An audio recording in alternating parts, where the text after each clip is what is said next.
Saludos y sean bienvenidos a este video donde vamos a ver los sistemas de control y potencia para transporte refrigerado tipo congelación de baja a media capacidad. Para ello vamos a verificar los equipos y accesorios que vamos a encontrar en estos sistemas, como el compresor, condensador, evaporador. Podemos encontrarnos también un intercambiador de calor de tubos, como el que estamos viendo aquí en la figura. Nos vamos a encontrar también válvulas reguladoras de presión de succión o cárter, como estas, separador de aceite, válvulas solenoides. Nos vamos a encontrar obviamente nuestras válvulas de expansión termostáticas, ya sea internas o externas, ventiladores con tensión tipo DC, filtro deshidratador. También vamos a ver aquí un controlador electrónico de congelación de dos sensores, un interruptor, los relés. Vamos encontrando también con los presóstatos de alta o baja presión. También vamos a ver aquí los portafusibles, un disyuntor de sobrecarga de tipo vehicular. También nos podemos encontrar de disyuntores rearmables, vamos a hablar de ellos más tarde.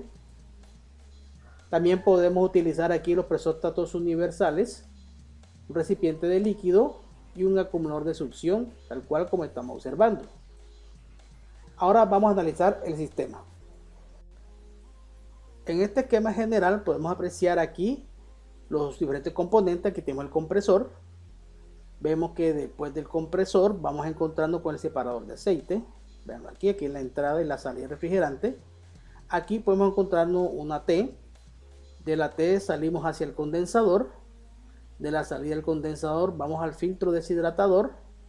Del filtro deshidratador vamos al recibidor de líquido. Y de aquí al intercambiador de calor. Después de la salida del intercambiador de calor salimos a la válvula de expansión termostática. La salida del evaporador, aquí podemos encontrarnos una válvula reguladora de presión de succión. Y de aquí el refrigerante entra en el tubo más grueso del intercambiador de calor, donde sale con dirección al acumulador de succión. En cuanto al sistema de congelación, vamos a ver que de aquí, de la T, que estamos en la línea de descarga, vamos a tomar gas caliente. Va a pasar por esta válvula solenoide. Por aquí nos podemos encontrar una válvula unidireccional para que entre acá al evaporador. Y la función de la válvula reguladora va a ser la de reducir esa presión de ese refrigerante cuando entra en el proceso de gas caliente. Muy bien, pasamos aquí por el intercambiador de calor y vamos encontrando con un acumulador de succión que nos va a servir de trampa de líquido. Vemos otra derivación aquí del separador de aceite, donde aquí vamos a encontrar una toma tipo roscada y es la que va a llevar el aceite nuevamente hacia el compresor. Entonces esta toma aquí puede ir conectada en varias partes. Algunos lo conectan aquí directamente en un compresor cuando tiene diferentes puertos. El acumulador de succión, si tiene un puerto, puede ir aquí, o se puede adaptar en la propia manguera de succión un puerto para que ingrese ese aceite que ha sido separado aquí o que ha sido retenido en el separador de aceite. Entonces de esta manera es que hace la descongelación de gas caliente este sistema de congelación. Hay que aclarar que pueden existir otros componentes o colocarlos en otras posiciones, pero este es el esquema general. Bien, entonces basado en lo anterior vamos a darnos cuenta que nuestra unidad interna que va en el furgón va a tener los siguientes componentes. Vamos a ver que vamos a encontrarnos aquí los ventiladores de evaporador, válvula termostática, obviamente el evaporador, el intercambiador de calor, la válvula unidireccional y la válvula reguladora de presión de succión, que están en este paquete y se encuentran bastante compactos. En relación a los componentes de la unidad externa, entonces allí nos vamos a encontrar con los ventiladores de condensador, el filtro deshidratador, podemos encontrar aquí recipiente de líquido, separador de aceite, el condensador y las válvulas solenoides de gas caliente. En el siguiente esquema nos vamos a concentrar en la conexión de potencia. Para ello vamos a tomar aquí del polo positivo de la batería. En este caso vamos a usar un disyuntor de sobrecarga, tal cual como estamos observando, y la salida nos va a ir directamente hacia el portafusibles. En este caso, que en el video pasado lo explicamos, de todas maneras aquí está el puerto del positivo, el puerto de tierra, aquí tenemos unas borneras de tierra, los respectivos fusibles con sus respectivas salidas. Entonces, como estamos observando aquí, ya hemos conectado la masa y las salidas que estamos observando aquí las vamos a conectar a los pines, como en este caso estamos observando los pines 30 del relé, que tiene que ver con el contacto de potencia, que es el normalmente abierto, para este caso el 3087A que vamos a usar. Veanos allí, y uno de ellos se va hacia los presóstatos que utiliza el sistema. Bien, este disyuntor de sobrecarga vehicular también lo podemos reemplazar, en este caso por un disyuntor reiniciable, tal cual como estamos observando aquí, y prácticamente la conexión es la misma. La única diferencia que vamos a tener es en el uso de este accesorio, y me gusta mucho entre varias razones. ¿Por qué? Porque yo puedo abrir el circuito a voluntad presionando este botón y el circuito se abre para en caso de mantenimiento. Si utilizo el sistema anterior, entonces lo que voy a tener que hacer es desconectar un cable para poder quitar la corriente que se va hacia el resto del sistema. En cambio, con este accesorio, fácilmente presionando aquí puedo abrir a voluntad el circuito o cerrarlo también a voluntad. Obviamente, cuando se sobrepasa la corriente, aquí estipulada de la nominal, el circuito o el disyuntor automáticamente se abre, ¿cierto? Y yo lo puedo volver a reiniciar de tipo manual, mientras el anterior él se cierra automáticamente. Correcto.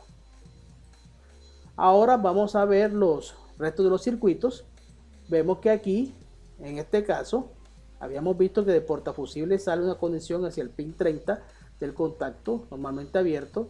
Ahora del 87, vieron aquí, vamos en este caso hacia la bobina del compresor, y la masa o tierra la hace directamente la carcasa con el chasis o motor del vehículo.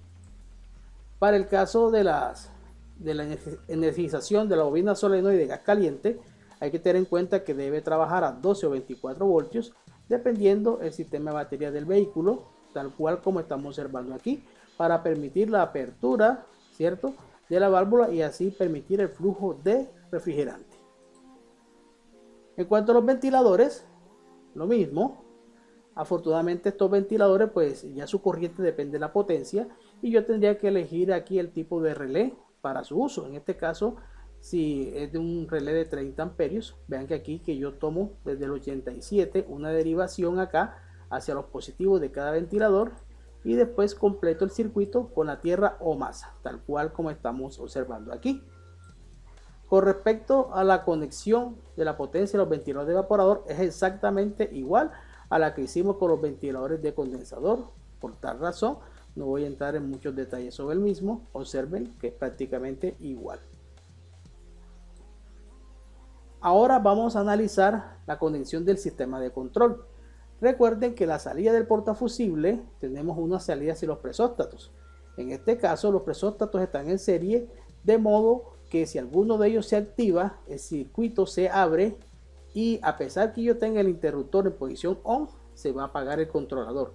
Entonces, de esta manera yo puedo determinar que tengo un problema con las presiones de refrigerante en el sistema, ¿no? Obviamente descartando alguna activación del fusible o algún problema eléctrico. Correcto. A continuación, estos controladores tienen dos sensores, uno para el recinto y otro que va conectado en el evaporador, porque es el que va a determinar la temperatura de fin del gas caliente. Ahora, este controlador tiene una alimentación DC de 12 o 24 voltios, y por lo general tienen 4 puertos o pines, que es el común, donde va a entrar, aquí vemos aquí la línea positiva, la salida ref, la salida F de fans y la salida D de defrost, que es la de congelación. Entonces vamos a ver hacia dónde van cada uno de ellos.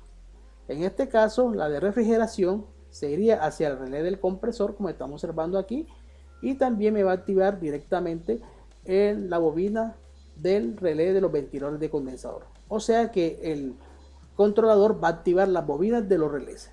Ahora el de la F, que está aquí, va a activar la bobina del relé de los ventiladores de evaporador, y el D me va a activar la bobina del relé de gas caliente.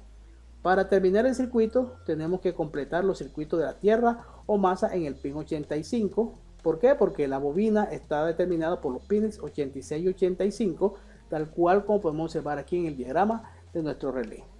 Bien, y de esta forma tenemos ya completado nuestro circuito. Lo importante ahora es hacer la programación adecuada del controlador y eso va a depender de cada fabricante. Muchas gracias y nos vemos en otro video.